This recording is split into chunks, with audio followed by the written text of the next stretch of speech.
Hey everyone, welcome to this brand new episode of Fenoms. In today's episode, we're very lucky to have Tracey Wiedmeyer, and he's from Gripp. He actually just raised a pre-seed of $1.5 million, which is a rather healthy pre-seed if you ask me. So Tracey, how are you doing today? Doing great. Yeah, I'm excited to be here.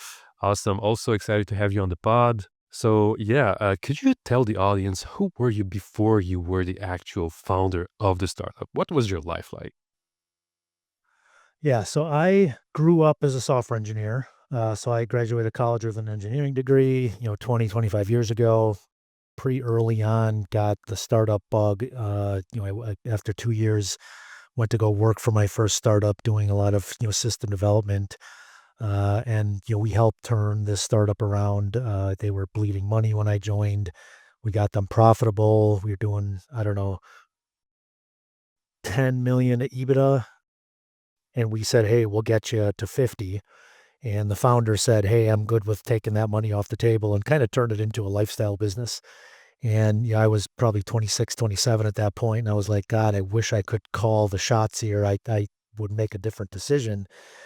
And so I left and did some consulting at that point. But I told myself, look, the next company I want to work for is one where I can call the shots. At this one, I was just doing, senior development architecture on the technology side, and I just wanted to be able to make those decisions. And so I ended up starting a company in 2008 with a couple of other guys. We were doing 3D market research for large brands, so we'd help Kellogg's or General Mills or whoever it is, sell you more products as you go into the market using 3D software. It was a very novel concept. We ended up raising about 70 million over the lifetime of that company. We burned through it all, because we were in AR and VR back in the mid-teens, 10 years ago or so. It was a very hot industry. It was very easy to get distracted. We had great marquee customers. We were too wide.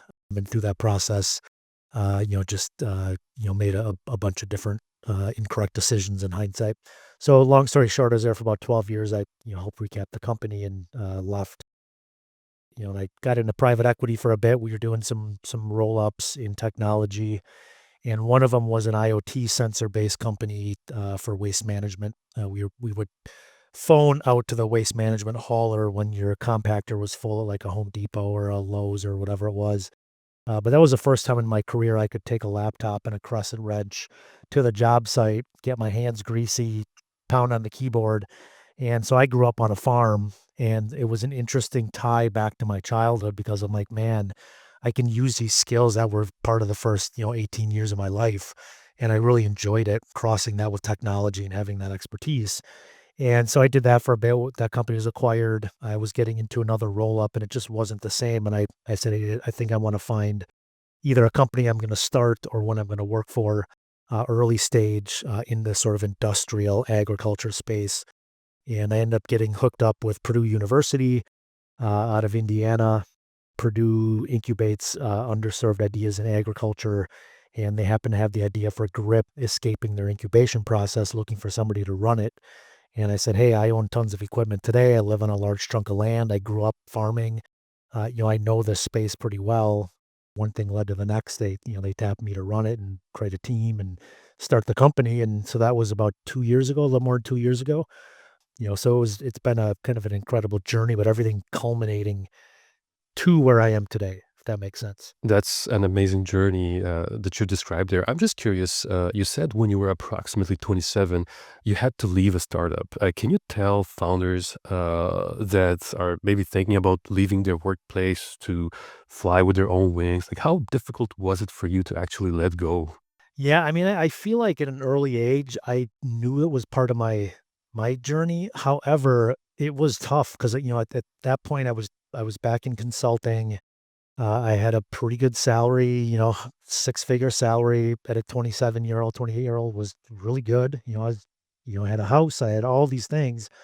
Um, but there was like this burning desire to know that me as a career, as a professional, I wasn't gonna be happy if I could control the reins in some way. And so, to me, it was that trade-off between, The salary part, the kind of, living a job that maybe isn't, that exciting, but it gets the bills paid versus like jumping off the cliff, with no parachute. And, my whole life has been around taking some of those calculated risks and, it became an easy decision for me at that point. And do you have secrets to convince people around you to actually, jump off that cliff? Because a lot of people would probably think you're crazy before doing that, right? Yeah, yeah. I mean, a lot of people do. It's like a different breed of animal you you have to cultivate. I think the thing that I think about the most, because now that I've done, 2, 3 startups, and some of the same people have followed me into them, I equate it to like people lining up behind you ready to walk into a burning building. Like that's how I talk about it with people. And that becomes much more of a leadership quality than anything else. Like if you can lead people correctly and you can articulate a vision and communicate, you typically have people that are willing, whatever you're doing, to join you in that mission. The co-founder I brought on for Grip is somebody that's worked for me before. He's been through startups and acquisitions and the same thing. He's a fantastic product, mind. He's also a fantastic leader. And so when we started Grip together, we had a cadre of people that were like raising their hands, like, "Hey, when you need me, let me know. I'm ready to enlist in the mission or the tour of duty." And so I think that is more akin to getting people to jump off the cliff without the parachute, is they know what team they're going into battle with, and, it's just, again, a different breed of person that likes that and really looks forward to it. Yeah, you're, I guess, absolutely not regretting taking that fall, right? It's Right, quite yeah, something. definitely, and there's bumps and bruises along the way for sure, but, it all becomes worth it when you're in that foxhole with the people that you enjoy most. For sure. And you also mentioned that you had some incorrect decisions in hindsight. Can you just unpack that a little bit for the viewers? Yeah, so, we when we started that, 3D market research company, we were basically using 3D tools, to help design maybe 2 or 3 different versions of what a shelf would look like in a grocery store, a Walmart, Walgreens, whatever it is. And we would do the work for customers to set that up and then go run market research tests with online surveys. So people would answer questions online, then we shuffle them into a 3D experience. They'd go shop almost like a video game format in a Walmart. They wouldn't know what they were testing, but we would do 2 or 3 different versions of that. So that business is the one that still exists today. We've unceremoniously, I guess, told ourselves that our customers actually wanted to operate the software themselves. And so we raised a ton of money on the promise of developing this SaaS solution with user licenses and the allure of SaaS and all that stuff, that people wanted to operate 3D software, design their own shelves. Well, that turned out not to be true because, I think we had a little bit of like presenter's dilemma in the sense that we thought everybody would have very in-depth knowledge of 3D like we did and actually want to do it because we thought it was very novel, very cool. Turns out the average person is not very good at 3D. And even as simple as we made it, didn't work. And so Yeah. we spent a ton of money chasing that. And then in the meantime, you had the VR headsets coming out. Oculus, releases their first generation. You had augmented reality glasses that everybody was racing towards. And so it created another situation for us to bolt on more software that people didn't want to use. And, that transpired, let's say, from 2013 all the way to like 2018, 2019. So there's a large portion of years there where we were raising, 10, $20 million rounds to go build that vision, hiring salespeople, where nobody would pick up the phone at the end of the day, or they would pick up the phone, but they still wanted us to operate the software for them. So much more of a services business. So I think we just got full of ourselves a little too much, didn't read the market, didn't, we lost touch with customers.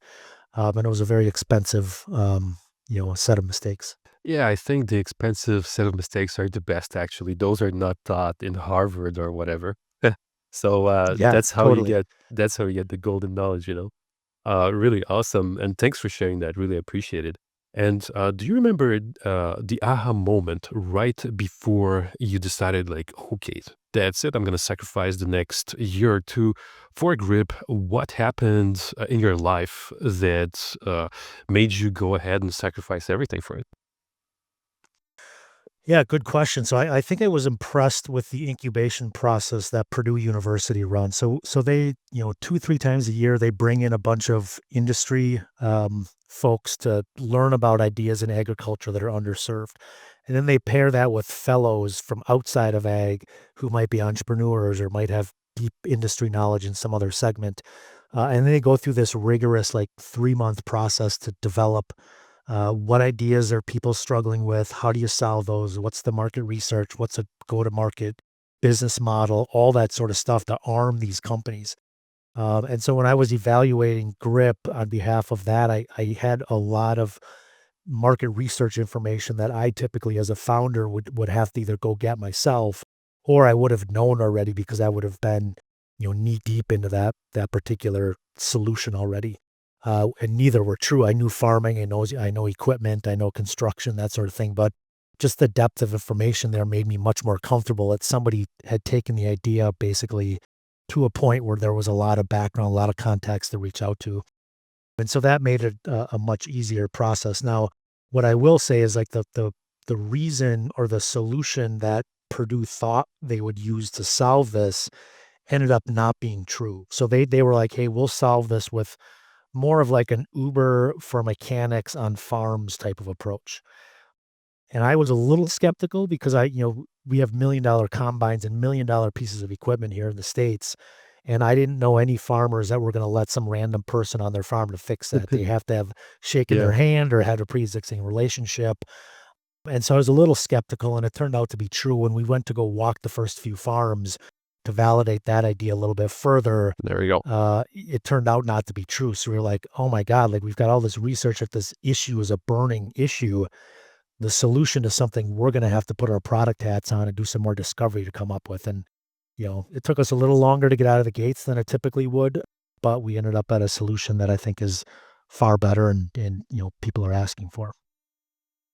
That's really interesting, actually. And do you remember the signals that you first had that were communicating all day long to you? Okay, we're in the right direction. We should definitely keep on going. Like, what did you look for in this universe to keep going? Yeah, I mean, I think the constant validation from more and more farmers. So let's say we would walk 5 farms. Those 5 farmers would give us 5 more.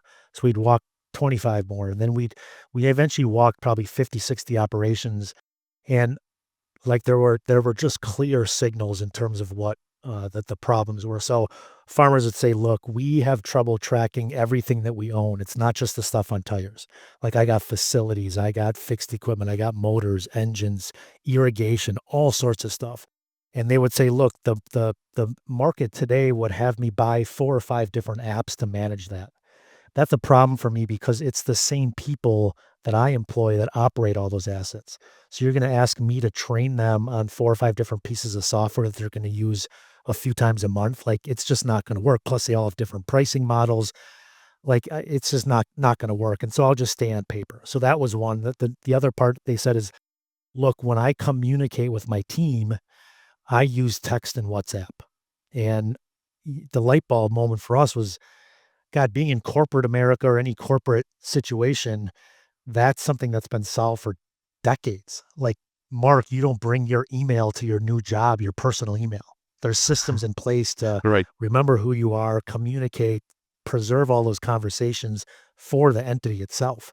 And so by using personal text and WhatsApp, all that information would escape the farm every day. And if you'd have one channel for the farm, you're infinitely scrolling up 2, 3 months ago to figure out what needs to be done. So complete mess. So broad-based tracking, communication tools, and getting rid of paper. Those 3 themes, universal in just about everybody we talk to. So it was like, "Oh my god, there's a huge opportunity here to rethink the approach." I love it. And do you remember the no's, like the difficult farmers that you've met that were, hard to onboard or just to convince? Can you share us a few stories there? Yeah, yeah, definitely. I mean, in fact, we still see some of those today. I had a conversation with a guy yesterday, large dairy. He's got 6,000 dairy cattle that he's milking, and he row crops 7,000 acres. And basically, what he told me is, I said, "Hey, what led you to reach out to Grip? What are you looking for?" He's like, "I have so many things to track. I was like, "Okay, tell me about that." So he's got his parlor operations, he's got irrigation, he's got trucks, he's got tractors, he's got fixed equipment, the usual suspects. And he was like, "Hey, do you have a demo that I can play around with?" And I'm like, "Well, we have month-to-month pricing. It's very easy to get started. For $10 a month, you can get going. So we don't really do demos because I got to ship QR codes out and this, that, and the other." And he's basically like, "Okay, the main reason I'm not ready to buy is because you guys say you solve everything that I need, that I've been looking for." He's like, "I'm just skeptical." And I'm like, "That's great. Like, we expect you to be skeptical. You've been burned so many times. That's why we've built the business model around this, the pricing, the month to month. If it doesn't work next month, don't pay me. There's low risk. Setup is just a few minutes."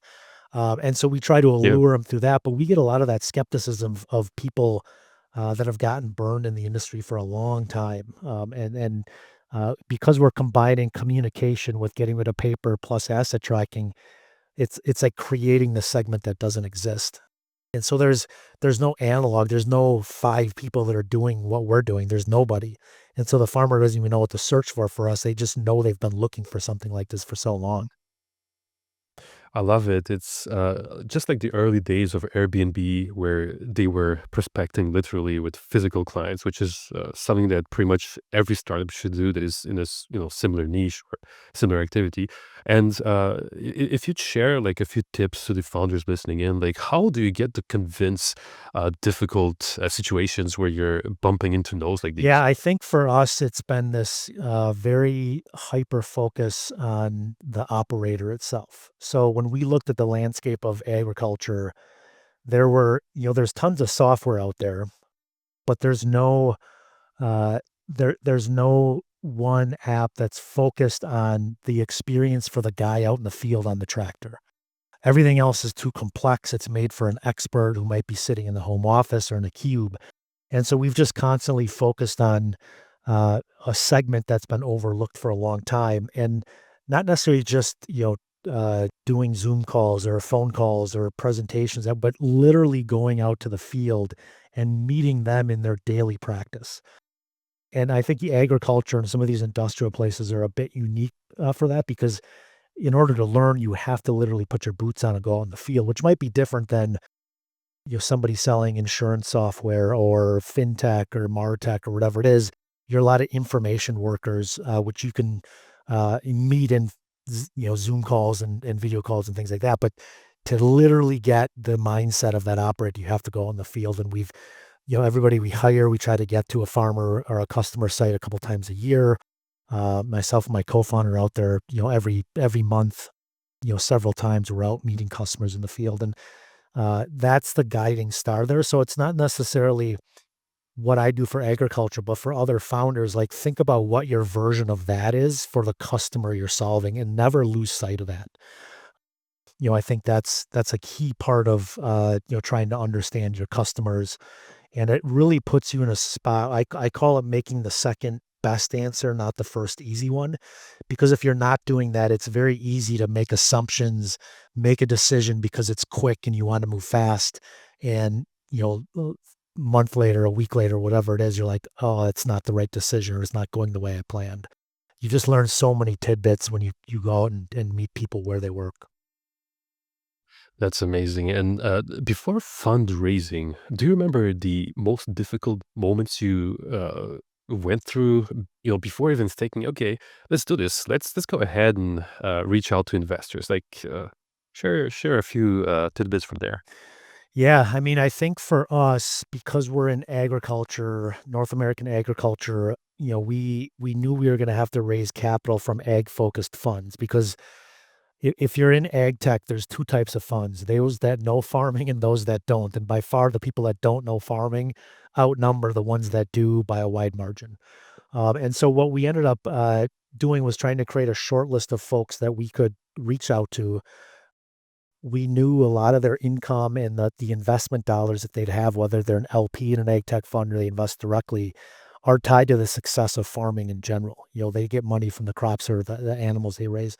Right when we decided to go out to raise funding, some of the commodity markets took a nosedive. They went down another, dollar or two from where they had historically been, which tightened up a lot of these investors. And so, we knew we had to either change the round dynamics or, start to control the burn a little bit more to make sure we could outlast this process that we knew was going to take much longer.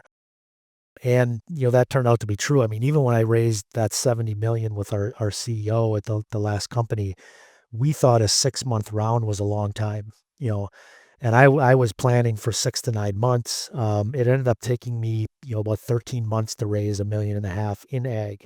And we had Oh, wow. fantastic traction numbers, zero churn across, the first year, a growing number of customers. With month-to-month pricing, the zero churn is very, very hard to beat. Very good signals. But because ag was the focus for us, and the markets were tough, it just laid the groundwork for a very difficult process. Interesting. And do you remember during that phase, like what was the mindset shift that you had to go through to, go ahead and raise 1.5 instead of maybe 5 million for a pre-seed? What were your thoughts on that? Like, yeah. Yeah. Yeah, I mean, and very early on in the investor conversations, I was able to reach out to a lot of investors that I've known before, and even the AgTech investors that were new. Literally within the first 15 to 20 minutes, the conversation shifted to, "Why are you raising that much?" Or, I can't lead around that size," or, and you knew it was because of all these market dynamics that were sitting in the background. And so, we knew pretty quickly we'd have to shift down. We actually shifted from, originally 3 million down to 2, then to 1.5. When we landed on 1.5, we also simultaneously looked at ways we could control our burn a little bit more. So we had a bunch of contractors on for, engineering and, some customer success. We furloughed them, to a point where we could, continue to add and support the platform in a way that wouldn't put customers at risk. But we knew we'd have to extend the runway as long as we could, to close this round. And did you ever consider staying bootstrapped before raising? And if so, like, do you remember what changed your mind back in the days? Yeah, I mean, I, I, I think because our ACV, our customer costs are low, it takes an awareness and a mass amount of customers to get to the platform before we could be sustainable. And so, we looked at self-funding for a bit. We looked at the runway and what was needed to figure out how to get us to what we thought was an MVP product. And that was going to be a very difficult proposition from a bootstrap standpoint. But what we ended up thinking about was, when we raise capital, how can we run a company where the business model is wrapped around the pricing mechanism, to get to scale without a lot of cost, and potentially saying, look, if we raise this, can we make this the terminal round for us? So we don't have to raise again. Can we wrap the business model and the cost economics for our software pricing around that concept to align everything across the company and the customers into that? And so that was something that we've been very deliberate about out doing. And, thankfully, with a lot of farmers on our cap table, they understand the necessity of building over time. They're used to not having unicorns and high hopes and praises in 6 months, and so they're behind us with that model and, building along for that long term. And do you remember when you started raising, approximately how many no's did you had to go through just to get finally your yeses? Man, yeah, I think I probably had 150 conversations. We had, let's see, we got about 6 investors. So, over 140 no's. And the difficulty there with I think any founder in fundraising is there's always going to be the segment of the people you talk to that are like, "Oh, I'm interested. Yeah. I Mm. would invest if you had a lead. I do that, and those were some of the most unnerving conversations because you get some hope and of course, like, uh, you know, investors are a little bit like a herd mentality. So you get one or two that are behind it, and then the rest kind of follow on. But there's plenty of folks that were interested and that I had to turn away once we got a lead because we would have been oversubscribed. And it's just like, those are good contacts to have for the future. But the ones that were behind us all the way from the start are the ones that are the most meaningful for us. And so many no's, did you get to a point at sometime that you decided like, okay, like I'm not gonna go and do this anymore, it's gonna bust, like we're gonna fail, belly up. Like, did you have these difficult moments? And if so, like, how did you actually get through them? Yeah, that's a great question. I think the one thing that kept that mindset from, factoring into our decision making was such positive signals we saw in the market. So I talked about those themes that emerged, like even through fundraising, it took 13 months. Like we continued to hear those, we continued to onboard customers.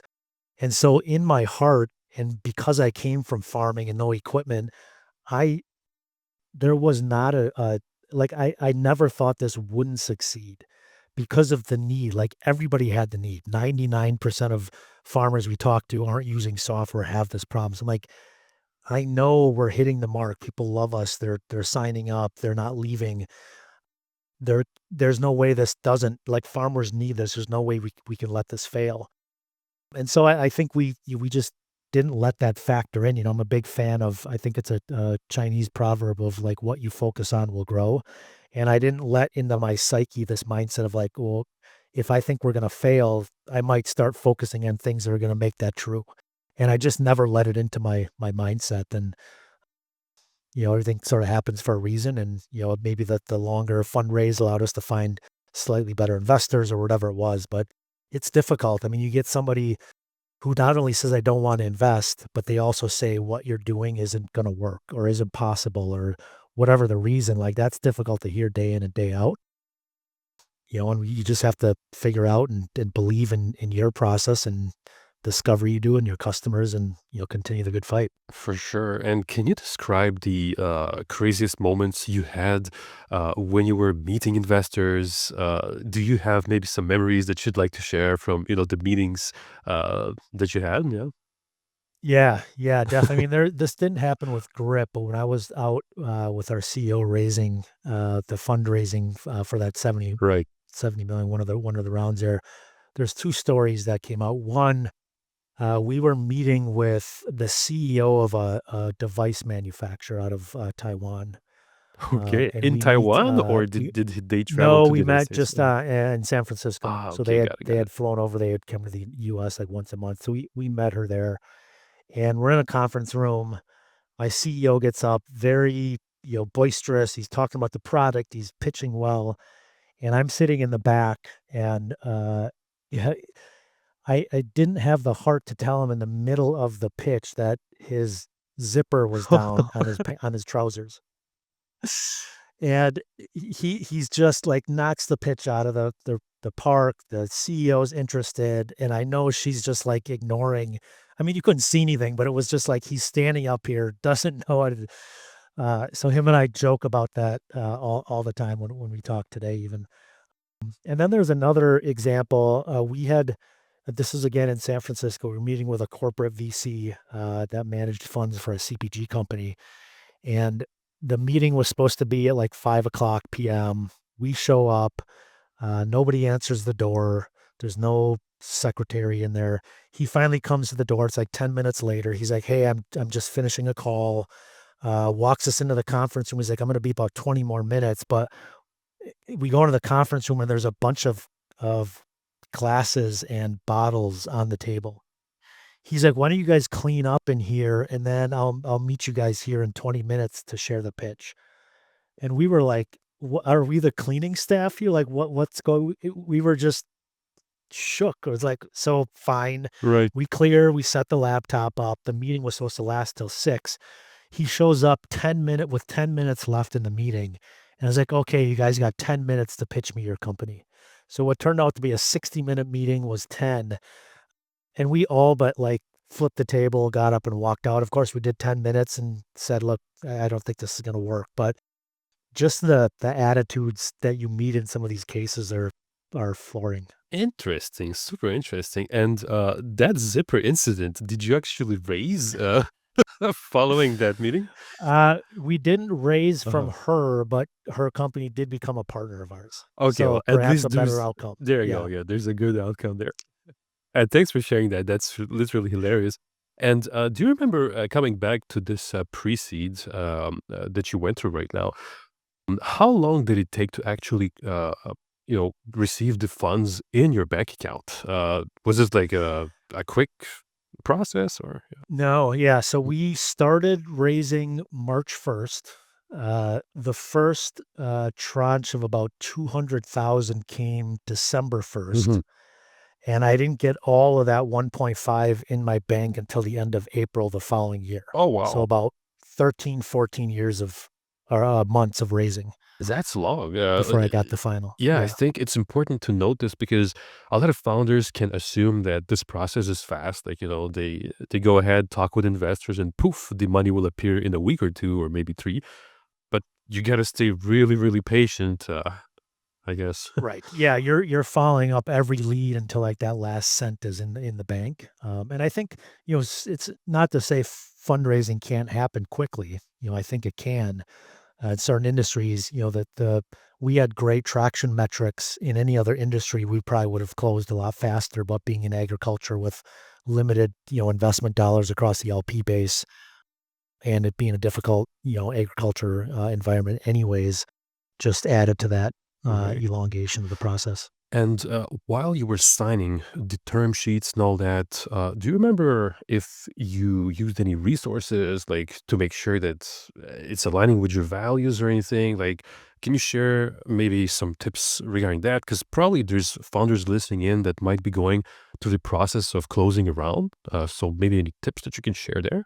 Yeah, the biggest, thing that we did was if we were about to get a term sheet or about to get a yes, or we got a yes from an investor, if they were following, we'd immediately ask for, some references to their, existing portfolio.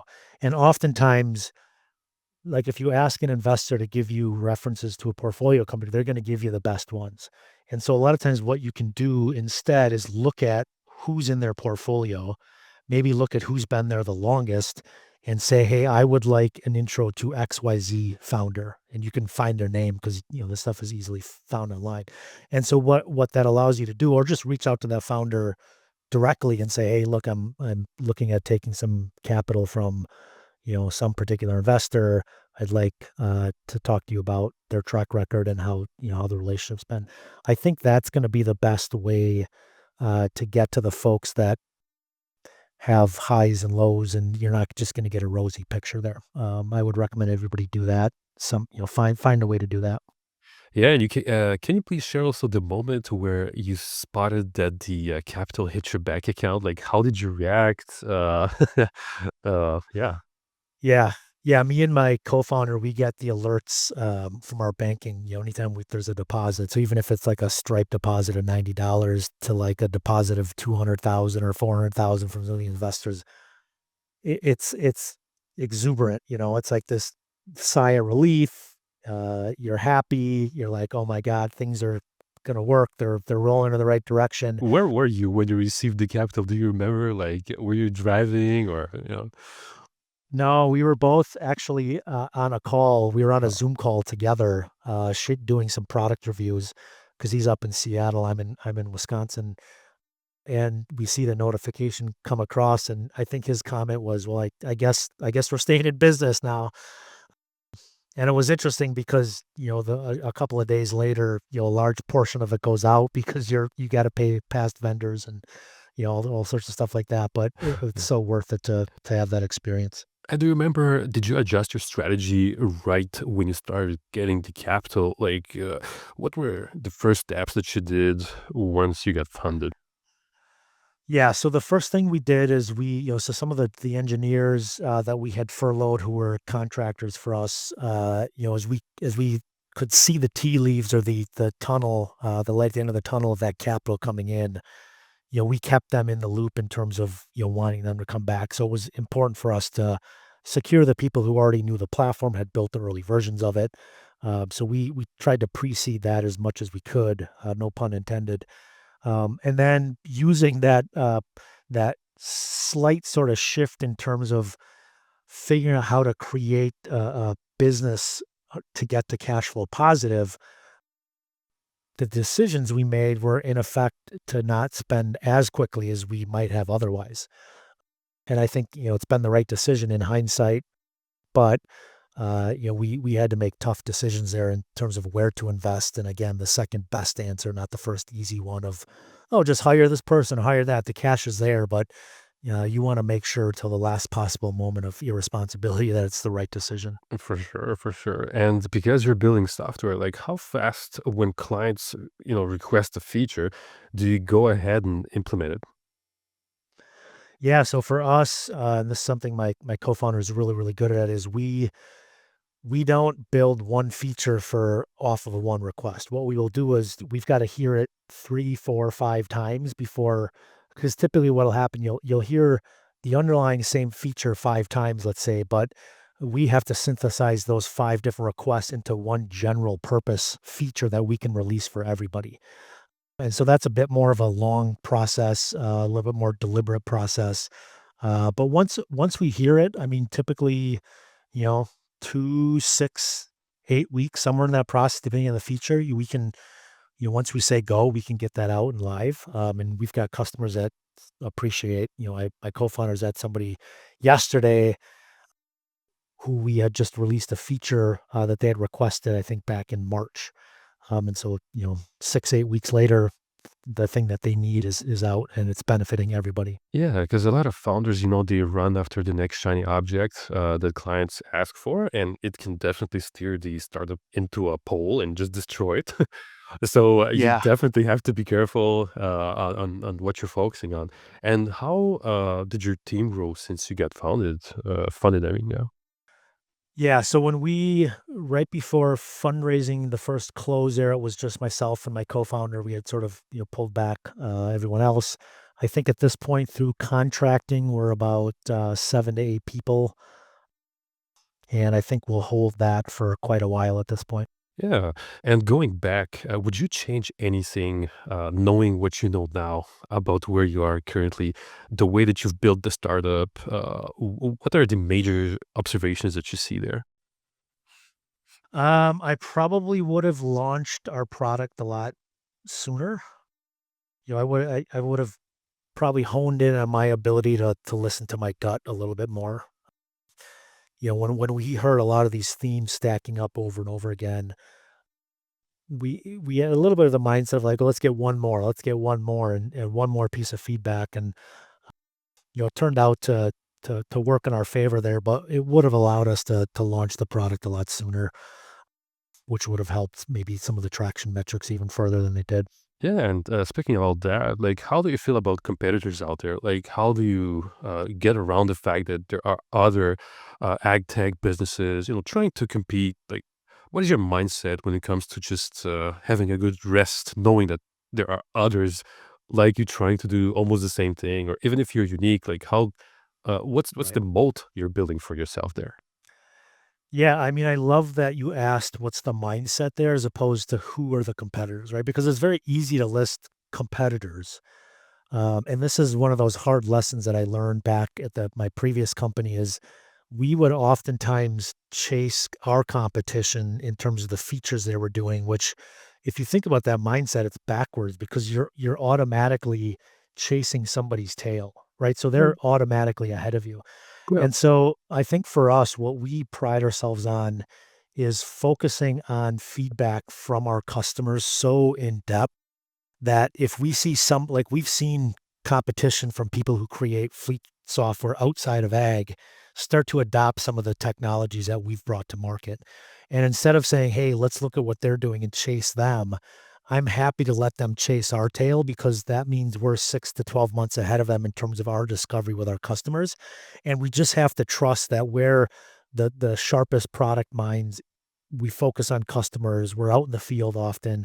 And through that process, we're just going to hear things that other folks are taking shortcuts on by just trying to chase what we do and look at the surface area of things that they can build. So I don't really try to get too spun up around what competition is doing. It's a little bit of the arrogance and hubris of a entrepreneur and a founder to say, look, we're the best at what we do. We have to trust that. If we not, we wouldn't be here anyways. Exactly. And it's served us well so far. I love it. And if investors or clients are listening in, could you tell them what is the biggest problem you're currently solving for them? Yeah, the biggest problem for us is allowing the large, agribusinesses and farms the ability to scale and grow. Hmm. Because right now there's a certain level of farmer, call it, 3 to $10 million, depending on the crop that they're raising, where they've got a lot of equipment, they got a lot of people. They feel the chaos of trying to manage that, and they feel the responsibility is all on them.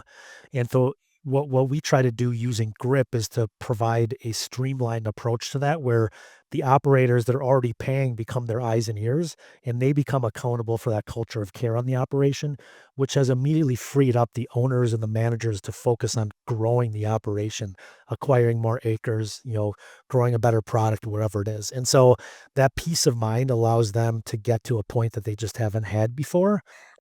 And that's been the biggest thing that we've seen on some of these operations we're on. Yeah, I love it. I think a lot of startup founders, they miss the point. Like when they're building something, they're building it to quell their own pains, not the actual pain of the market itself.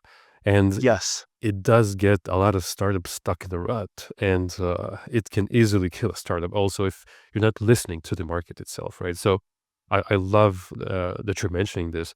And throughout this journey, can you like share some interesting anecdotes that happened in the office with your buddies while you're building the software, or even out there in the field? Yeah, so very early on, myself, my co-founder were at our very first conference, our show. We were meeting a bunch of growers. It was down in Palm Springs, California, and the night before we flew out, we had to record a pitch to get into an accelerator program, and that pitch, was a long 3-day conference. These are 10-hour days. They had speed dating set up with a lot of the growers, and so it's we're already tired. We're trying to get the pitch down. I swear we took about, 50 takes to get a 3-minute pitch down, and we would hand off the mic to each other, and one of us would screw up, the other guy would nail it, and we went back and forth there, and we finally got it to work. But like 6 months after that, we got into the accelerator, so it all worked out. We had kept those outtakes, and so what we ended up doing is showing him and myself and the rest of the staff, that we had, were like, things are not always as rosy as they appear. Like, even the best Instagram video, was probably cut about 5 times, and so we share those. It's hilarious, some expletives, and we were just, like, trying to figure out if we're ever gonna get this thing done. But, sometimes when you keep that stuff for posterity, it's so fun to go back and relive. I love it. I love it. And I think, when founders look at this, I'm sure they're going to see the same thing happening, but in different patterns in their startups, because it's a journey, right? Like you're just going through all of these events and you don't know if you're going to make it or not. You're just like literally trying to survive. Uh, so yeah, it's quite insane. And so far, do you have a vision for the next 5 years approximately? Like where do you see yourself and the technology itself? Yeah, I mean, I guess on the product that we're offering to growers and producers, we see the problem across, again, the 98, 99% of farms across the North American, continent. And it doesn't matter really the size of the farm you're on. It could be a 2-person farm, it could be a 200-person farm. And so for a grower product, we're really focused on keeping costs reasonable and having plans available for everybody in that spectrum. We don't actively really sell to the top, if you're outside of the top 5%, because we wouldn't really make any money doing it. But they're the neighbors of people. They talk, they're in the same groups, they go to church or whatever it is. And we expect everybody to hear about Grip, and it's really not a conversation of if they need us, it's just when. And so we're looking forward to continuing to build the awareness in the product. And then we've got some other tools for equipment manufacturers to connect their equipment. We call it the network of ag, to connect with owners directly using the communication mechanism for us. So that's a slightly different segment of ag, but same problem: communication, tracking information. And so we're excited about that as well. I love it. And before we wrap up, how can investors or clients reach you? So they could reach out to me on LinkedIn. It's probably the easiest way to reach me directly if they're wanting information on our product or the website. We're going to have a relaunch here coming soon in the next few weeks. It's just grip with two P's.ag. So GRIPP.ag. Reach out, join the newsletter. We'd love to stay in touch. Love it. Thank you so much for the super transparent and candid conversation. For everyone watching, thank you so much for joining this episode. Like and subscribe, of course, if you found this valuable, and see you in the next one. Cheers.